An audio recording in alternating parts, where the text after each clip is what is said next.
ഒരിക്കലും സ്വർഗത്തിൽ കടക്കാത്ത ഒരു ഭർത്താവുണ്ട്. ആരെന്നറിയോ? പെണ്ണും പിള്ളയുടെ വാക്ക് കേൾക്കുന്നവൻ. പെണ്ണും പിള്ളയുടെ ഭാര്യയുടെ അടിമയായി കഴിയുന്ന ഭർത്താവ്, അവൻ ഒരിക്കലും സ്വർഗത്തിൽ കയറില്ലെന്ന് നബി മുഹമ്മദ് മുസ്തഫ. എൻ്റെ പ്രിയപ്പെട്ട സഹോദരങ്ങളെ, സത്യമല്ലേ? ചില ആണുങ്ങളുണ്ട് ഉസ്താദെ, ഒരു സൈഡിൽ ഉമ്മ, ഒരു സൈഡിൽ ഭാര്യ. ആണുങ്ങൾ പെണ്ണുങ്ങളൊക്കെ പ്രസവ വേദനയെ കുറിച്ച് വാഴ്ന്നു പറയും. അതിനേക്കാളും വലിയ വേദനയാണ് ഞങ്ങൾ അനുഭവിക്കും. നിങ്ങൾക്കറിയോ? ചില വീടുകളിൽ പടച്ചവനെ വൈകുന്നേരം ജോലി കഴിഞ്ഞ് കഷ്ടപ്പെട്ട് വീട്ടിലേക്ക് കയറി ചെല്ലുമ്പോ ഉമ്മ, എടാ നിന്റെ പെണ്ണും പിള്ള ഉണ്ടല്ലോടാ, അങ്ങനാടാ ഇങ്ങനാടാ, അള്ളാഹുവേ, ഒരു സൈഡിൽ നിന്ന് ഉമ്മ അങ്ങ് തുടങ്ങും. എന്തെങ്കിലും പറയാൻ പറ്റുമോ?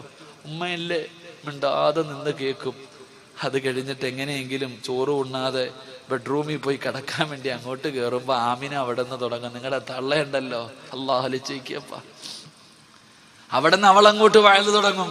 ഈ പാവപ്പെട്ടവൻ ഇരുന്ന് ഉരുക, പടച്ചനെ എന്താ ചെയ്യാ? ഒരു സൈഡിലെ ശൈത്താനും കടലിൽ നടക്കണം എന്ന് പറയണ പോലെ ചില ഗാനങ്ങൾ. എൻ്റെ പ്രിയപ്പെട്ടവരോട് പറയുകയാ സഹോദര, അള്ളാഹു 2 ചെവി തന്നിരിക്കുന്ന എന്തിനെന്നറിയോ?